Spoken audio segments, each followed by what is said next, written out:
bagay.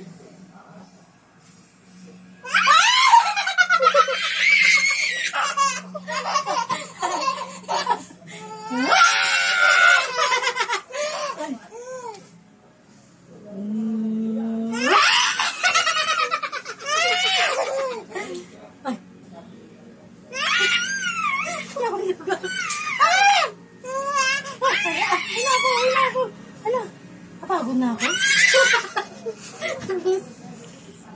Yan. Ano yan? Ano yan? Ano yan?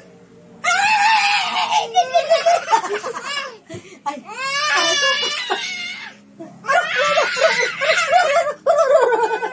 Apo, apo, apo. Apo.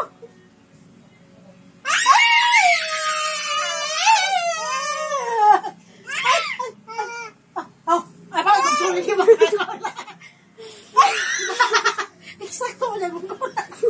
Kapilas ka.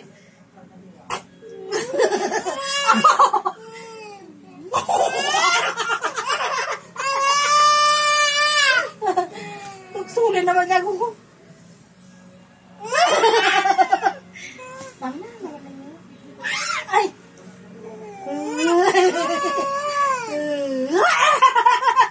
Kaya, paano? Ari ko, ari. Paano? Ay! Pare!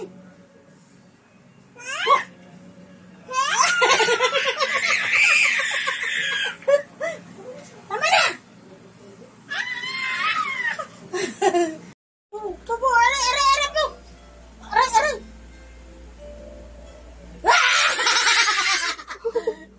Masugat sa buko. Aray po! Gigil! Apo! Nagkalkalindusan na yun. Nabra lang. Aray ako.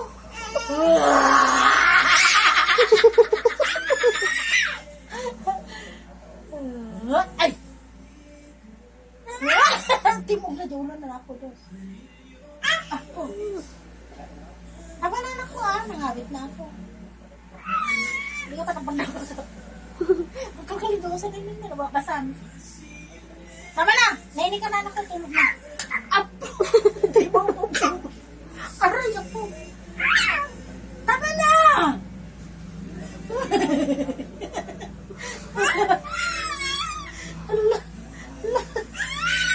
Aray ko, aray. Tama ang girupak.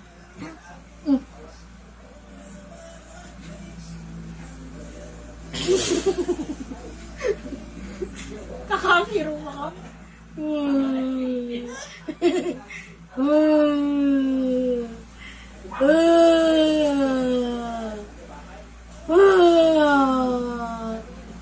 Bulaga! Latay! Nakikita.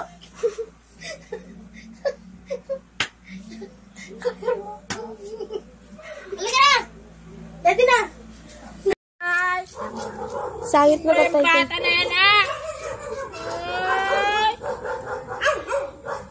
Namamalo, masakit naman! Well, tiliwik to kita tayo. Pagkanin hindi ako. Nagsakit na anak. Alam mo na. Nakispisan yung mata. Alain ka na. Point. Akin mo yung kamay mo. Bat. Sobra ah! Ay! Nagpulong. Baga! Nandito ka na! Ayaw na kita! Sobra ka!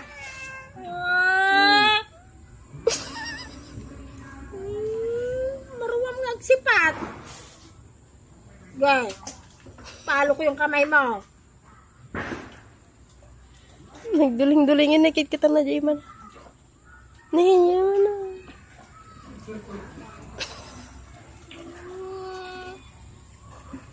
Ba't yung bata na yan? Wala. Pakawa ni Tim na yun. ang muling pag-akyat ng bilang ng mga tinatamaan ng iba't ibang respiratory infections tulad ng COVID-19. Patuloy namang hinihikayat ng isang eksperto ang mas marami pang Pinoy na muling magsuot ng face mask. Ngayong nauuso na naman ang trangkaso. Nagpapatrol, Rafael Bosano. Maliban sa datos sa Department of Health na nandito pa ang COVID-19. Katunayan mula noong unang bahagi ng Nobyembre, nakita na ang tuloy-tuloy na pagtaas ng bilang ng nagpo-positibo sa sakit kada linggo. Bukod sa pagkawala ng restrictions, patuloy rin umiikot ang ilang various of interest kabilang ng EG.5 na naglanong pa rin sa halos 70 bansa. Ang Quezon City, nagtaas na ng red warning status matapos dumoble ang bilang ng kaso ng sakit sa lungsod. Ngayon lang tayo nagkaroon ng double digit na daily average. Na less than 10 ang ating daily average. Based dun sa nag-experience natin ng previous years, no? Tuwing December holidays.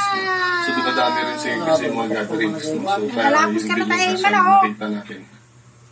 Barangay Bagong Pag-asa, Bahay Toro, Barong Silangan at Batasan Hills ang mga lugar na tinukoy ni Dr. Cruz na may matataas ng kaso ng COVID. Base sa 2020 census, ito rin ang mga lugar na may matataas na populasyon. Sa Pasig City, mula December 1 ay kita ang pagtaas-baba ng bilang ng COVID.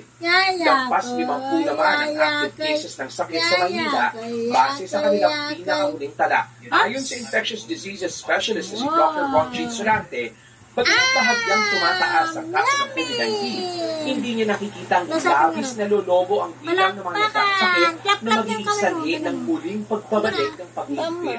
The ability to cause severe COVID will be very low. I don't think it will be... Ilang publiko anya, malaki pa rin ang maitutulong ng pagsusuot ng face mask, lalo na kung may nararamdaman o di kaya naman ay nasa loob ng lugar na maraming tao. Rafael Bosano, ABS-CBN News. Lukataman din namin nabasa niya. Tinalakay na AFP Chief daw, General tubig. Romeo Browner Jr. ang kanyang US counterpart.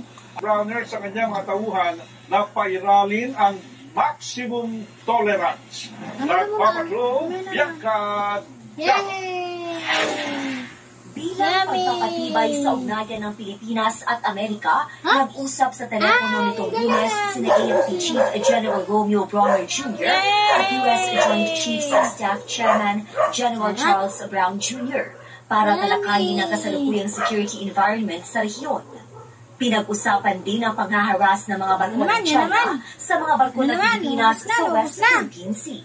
Binanggit niya yung commitment ng United States to continuously support the Philippines. Sa mga suporta na bibigay nila is yun yan. Na tuwing nagkakaroon tayo ng resupply mission, ay susuportahan tayo in terms of pagbibigay ng information sa atin. No? Hindi naman sila talagang bibigit sa atin at mag-escort, but in terms of information, very vital information that we need, ay sila po ang magbibigay. Nitong linggo, kasama si Browner sa lula ng Unay sa May 1, isa sa mga bangkang nirentahan ng Philippine Navy para maghatid ng mga supply sa mga tropang naka-istasyon sa BRP Sierra Madre sa Aguilin Show. Ang beses sila nag-cut Uy, ka na nagdadaktil may launay. May ganyan padaktil nga padaktil ta subong may. Which is very dangerous. Ang lalaki nila Ang lalaki nila. Maliit lang yung Unay sa May. Made up of wood. Kahoy lang. Sila, bakal. No? Subo na nga dito, Jima na. And then, nung hindi nila kami mapigilan, finally, nag-water cannon sila. And then, binunggo nila kami. Makakagalit. Pinasinungalingan ni Browner ang pahayag ng China Coast Guard na ang Philippine vessel ang sadyang bumangga sa kanilang barko. So, kabaliktaran dun sa sinasabi nila, Huwag mo hawakan, pupunta sa kamay mo yan. No, imposible yun because we will not do that. Dahil maliit lang tayo. Matagumpay pa rin nakalusot na BRP Sierra Madre ang Unay sa May 1. Kinamusta ni Browner ang mga sundalong nagbabantay doon. Sa kabila ng mas matinding panghaharas ng mga barko ng China, ang dili ng AFP Chief sa mga tauhan, pairalit ang maximum tolerance. Sino yan? Mami!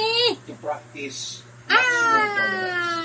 Dahil Bagamat ganyan yung ginagawa sa atin na pambubuli, no? Huwag tayong Ikaw ang magawa.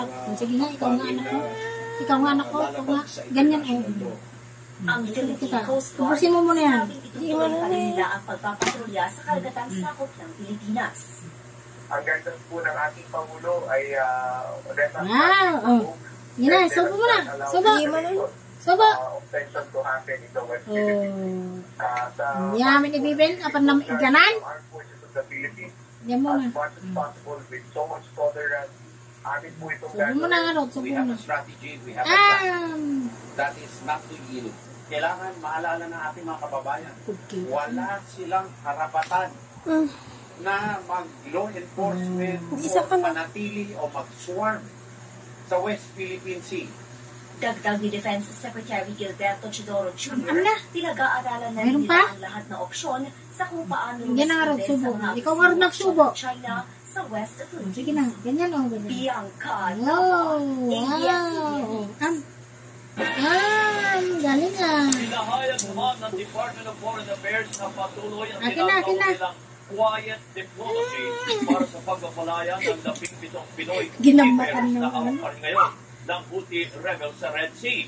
Ayon kay DFA Acting Senior Special Tabaginan.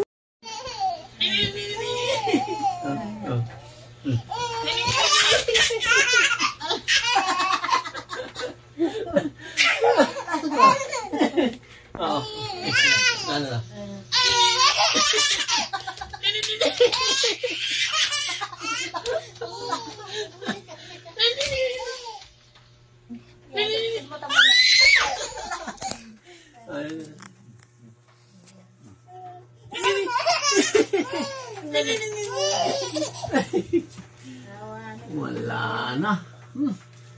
Ay, makamanugay. Makamanugay. Awan, panugay.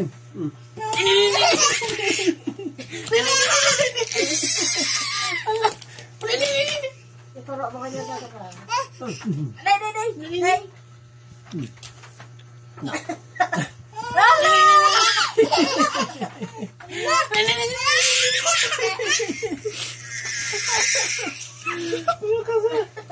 Kasarakan.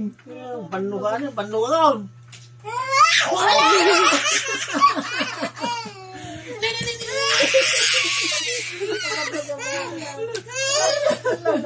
La la la. La la la la.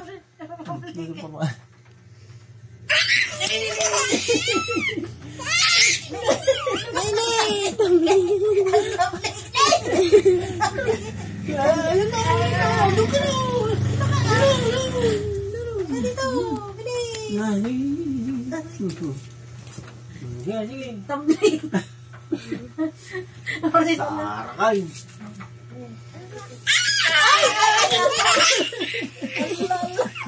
Disangka na mo. Hello? Ay, sige. On. On. Ang muna sila. Tamling to.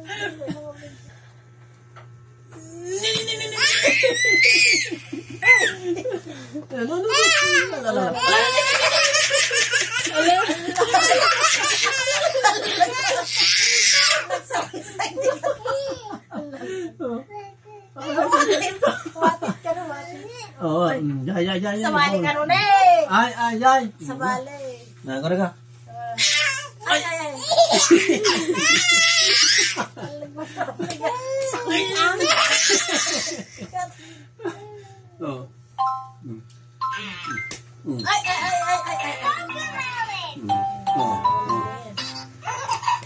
Lolo. Agtabling na. Agtabling na. Dito.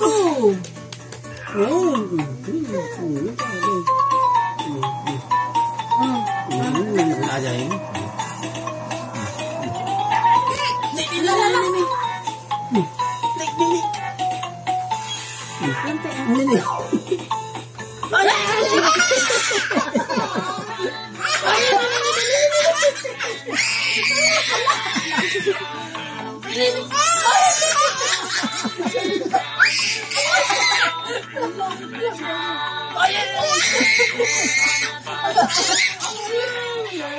Bandungan niyo.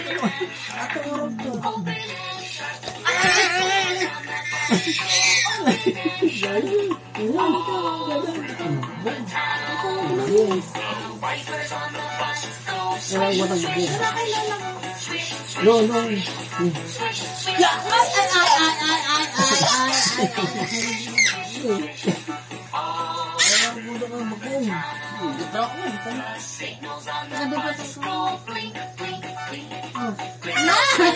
Iyakan na kanya. Iyakan na kanya.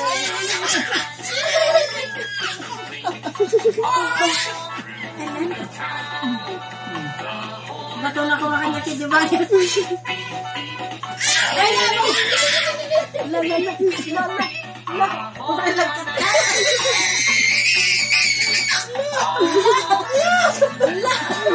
Ikaw na nakakatong may gawin ka. Yan na siya ball. Kata yan. Oh, Awan sound na.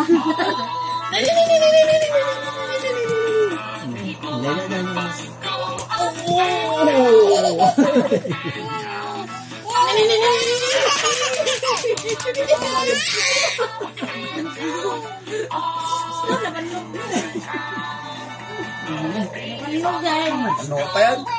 Siyog, sila mo na. Wala na.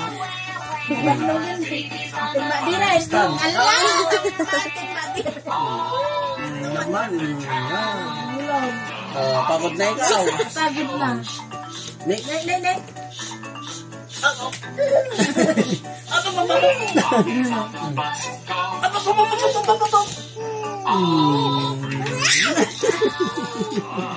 Ayan na bol. Kumader ka sila siksi.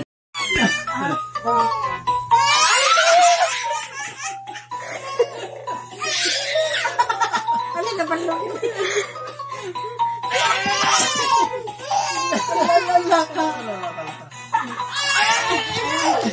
Wala na. Nabanlugin.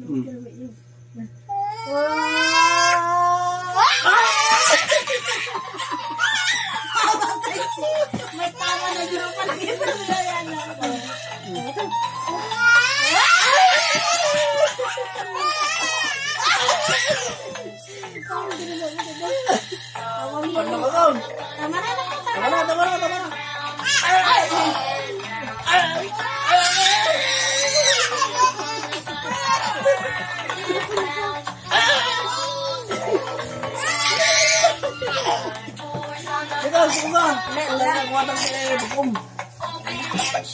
Goy kay. Tama na pa. Yay.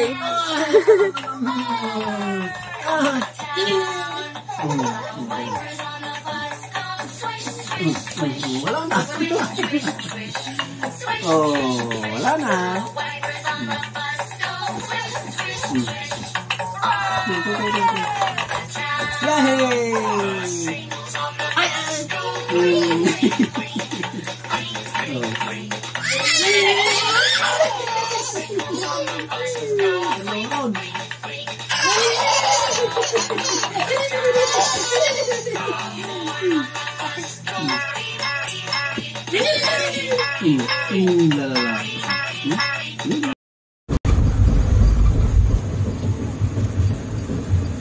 Yan, nagsikitan.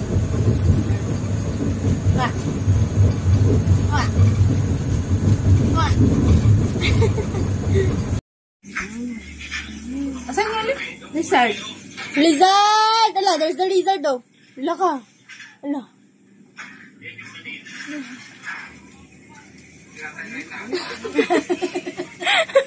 Sirain mo. Mata-mata mo nagdakal.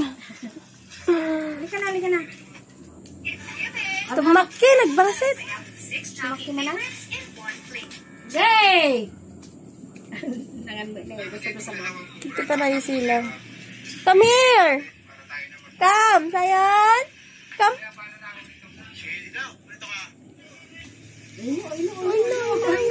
Matay ito na anak ko. Ay, sus. Nag-grow. Sit down. Sit. Ay, very good ah. Sit. Am.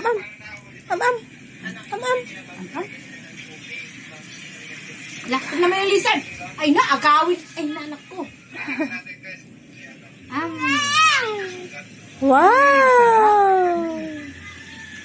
Wow.